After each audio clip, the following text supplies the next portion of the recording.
Di bali ng malapnos ang balat basta't buhay at ligtas ang mga anak. Yan na lang ang iniisip ngayon ng isang ina sa Albay na iniligtas ang kanyang anak sa nasunog nilang bahay. Bitsa ng apoy, napabaya ang sinaing. Para bigyan ng mukha ang balita, Mobile Journal Yeda Pascual.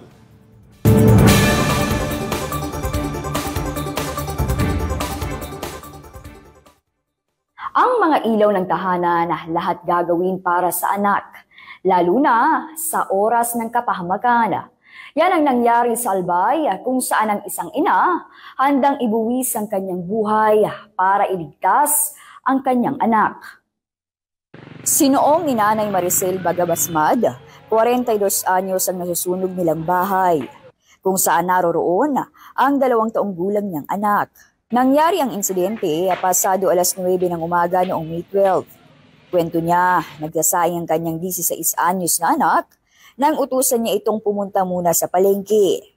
Binili naman daw sa kanya ng anak ang sinaing bago umalis. Pero dahil abala rin sa paglalaba, nalimutan niya ang nakasalang. Yung 2 years old ko po na anak, tinatawag niya po ako. Akala ko po kasi nanghihingi na naman po ng pagkain. Ayan, sabi ko po, anak, diyan ka lang para matapos ko na itong na nilalabhan ko. Tapos po nung mga ilang minuto, sabi ko po parang hindi na nagsasalita yung hindi na ako tinatawag nung anak ko. Nung di na po ako mapakali, sabi ko hindi na ako tinatawag. Pumasok po ako ng bahay. Laking gulat ni Nanay Maricel nang makita ang 2 taong gulang niyang anak na nakatitig sa lumalaking apoy sa kanilang kusina. Sa pag-aakalang kaya pa itong maisalba, agad-agad siyang lumabas ng bahay para kumuha ng tubig. Pero pagbalik niya, wala na ang kanyang 2 taong gulang na anak. Tumitingin na ako sa paligid, sabi ko parang wala yung anak ko. Tapos po yun, nakita ko po pagbalik ko, yun po puro na ako, sunog na, nagka-ano na yung mga katawan ko.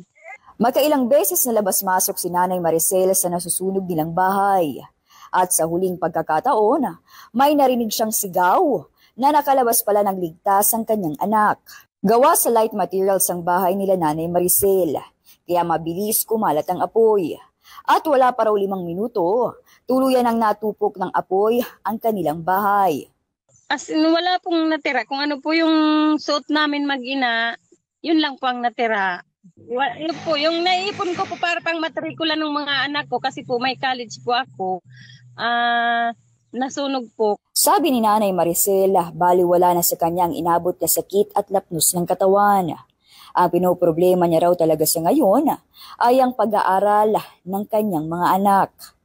Nag-ano lang po ako ng kahit konting puhunan ulit para makapaghanap buhay po ulit kasi gusto ko lang po talagang hanap buhay yung sari-sari store tsaka po yung anak ko po kasi baka hindi po makapasok ngayon na kasi po 3rd year college po wala po talaga akong pang matrikula niya. Tapos po may isa po akong anak na mag-graduate ngayon grade 12. Sabi ko igagapan ko kayo kahit anong mangyari, kahit manghingi ako ng konting tulong sa mga tao. Bilang ina, ang hiling ni Nanay Maricel, muling makabangon para masuportahan ang mga anak na umaasa sa kanya.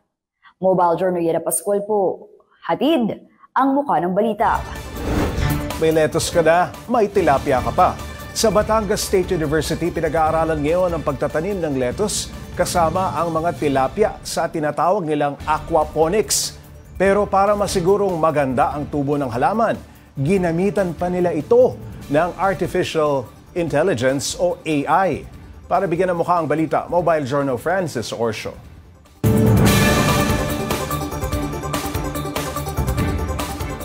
Sa mga plantito at plantita po dyan, alam nyo bang advanced na rin ang pagpapalago ng halaman ngayon?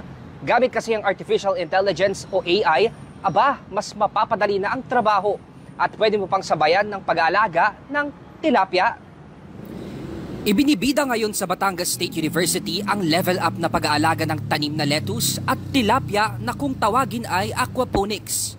Parang sistema lang ng hydroponics kung saan pinalalago ang halaman kahit walang lupa. Pero ang siste sa aquaponics farming, ang tubig na ipinangdidilig sa lettuce ay mula sa water tank ng mga isdang tilapia. At ang pataba o fertilizer sa mga lettuce ay ang dumi ng isda.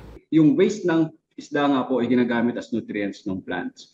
So from there po, nabubuo yung aquaponic system, ina-balance ng isda, balance ng plants at saka ng bacteria sa water.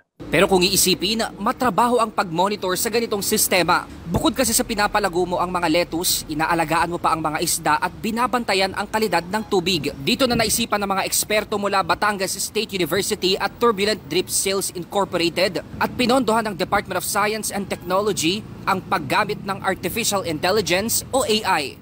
Instead na bantayan natin yung aquaponic systems to maintain the balance, si AI na ang gagawa nun. Doon naging innovative yung ating approach. Dito ay may mga monitoring devices na ginagamit para mapabilis ang pagkalap ng datos pagdating sa kalidad ng tubig, dami ng dumi mula sa tilapia at nutrient composition ng tubig na ipinangdidilig sa lettuce. Ang paggamit ng AI sa aquaponics farming ay nag-iisa at kauna-unahang sinimulan ng Batangas State University. Matipid din daw ito sa tubig na mahalaga ngayong tag-init at may El Nino pa. Bukod kasi sa mababa lang ang demand ng lettuce sa tubig pandilig, naaabot lang sa 20 liters kada taon, nare-recycle pa ito pabalik sa water tank ng mga alagang tilapia. Kung sa lupa mo siya itatanim, magdidilig ka, yung tubig noon saan pupunta? Magsisip na yun sa ilalim ng lupa. Imagine in this system na yung tubig na hindi kailangan ng plants ay bumabalik sa isda. Very water efficient po ito. Sa ngayon, hindi pa po binibenta ang mga naaning lettuce, pati ang alagang tilapia dahil bago pa lang ang proyekto. Pero sabi ng mga eksperto, kung ikaw ay plantito o plantita, pwede nyo rin subukan ang aquaponics farming sa inyong bakuran. Mobile journalist Francis Orsio po, hatid ang mukha ng balita. Kung dati ay kinatatakutan, ngayon dumadami na ang nahihilig sa pag-aalaga ng mga ahas. Kasi maliban sa hindi nagkakalat ng balahibo, low maintenance pa raw dahil once a week lang kailangang pakainin. Para bigyan ng mukha ang balita, Mobile Journal Ivan Tarinque.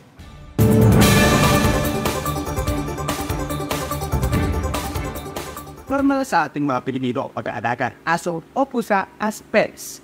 Pero para sa iba na taong iba gusto, huwag na ito mag-alaga ng ahas. Magical, charming, at madaling alagaan. Iilan lang yan sa mga dahilan kung bakit palaki ng palaki ang snake keeping community.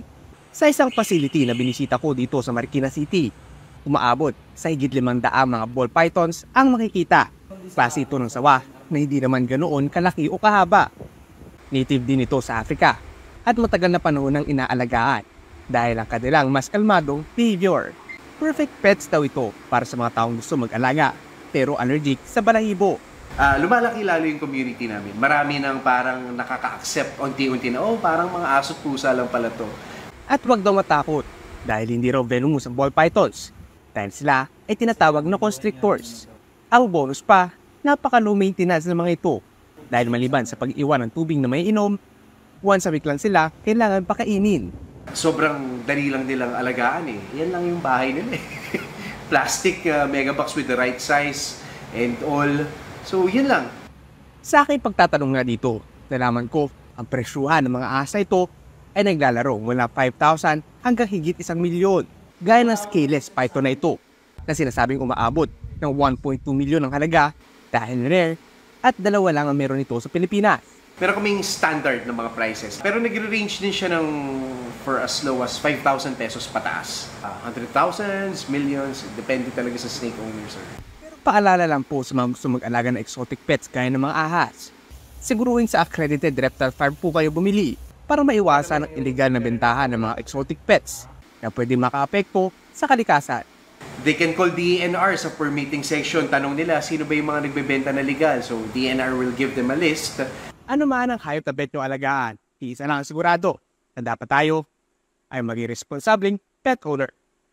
Mobile Journal Ivan Tarinque po, hatid ang mukha ng balita.